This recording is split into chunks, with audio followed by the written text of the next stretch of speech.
one night to surprises. From the moment she could remember, Alina had faced life alone. Raised in a small, underfunded orphanage in Ohio, she had no comforting bedtime stories or warm family dinners. While other children clung to the hope of adoption, Alina slowly accepted that no one was coming for her. But she refused to let that reality define her.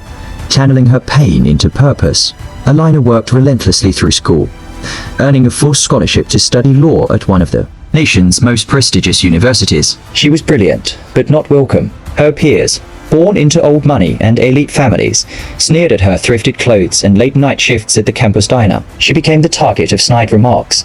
"Did you see what Alina's wearing today? I swear that sweater came from a garbage bin," one classmate whispered. "She should be working at a gas station, not studying law," another scoffed. Alina didn't flinch. Every insult sharpened her resolve. She had only one friend, MY, a fellow scholarship student. They became each other's support system, often studying together into the early hours as the final term neared. MY urged Alina to take a break, just one weekend. MY grinned. "Let's go to the beach. Relax. Dance. No textbooks allowed." Alina hesitated, but eventually agreed. They booked a modest hotel near the coast, determined to forget their burdens for a while. That night, MY dragged Alina to a beachside bar. One drink. Alina warmed. 3. Minimum. MY winked. The night blurred into laughter and warmth. Alina, unused to letting go, found herself lost in the moment. By the time they stumbled out, the world was spinning. Alina, confused and tipsy, mistakenly entered the wrong hotel room. The bed felt soft, the room familiar. She slipped under the covers, believing it was her own. That night, in her dazed state, she experienced what she thought was a vivid dream.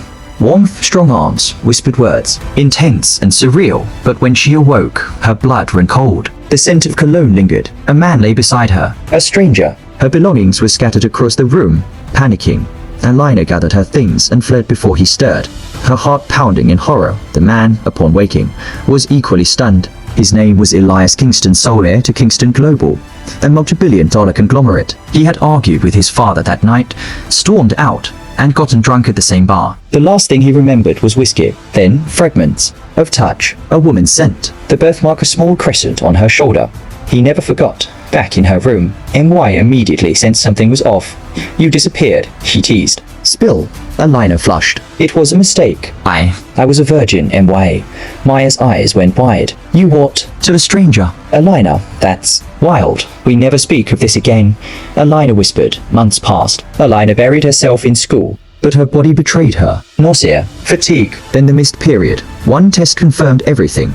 She was pregnant, terrified but resolved. Alina chose to keep the baby. Or rather, babies. She was carrying twins. She took freelance legal jobs, worked from home, and prepared for motherhood. Through it all, MY stayed by her side. When Alina gave birth, MY stood in the delivery room cheering her on. She named her boys Liam and Levi, identical twins with wide eyes and curious smiles.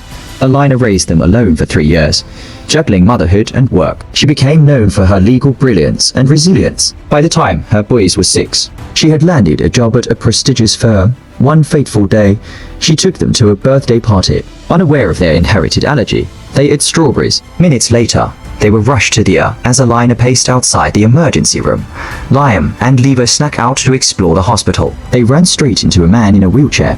"Whoa, there," he chuckled. "Who are you two troublemakers?" "I'm Liam. That's Levi. Our mommy is Alina." Liam beamed. The man's smile faded. His name was Richard Kingston, Elias' father. He stared at the boys. The resemblance to his son was unmistakable. And then Levi sneezed. "They ate strawberries," Liam explained. "Made us real sick."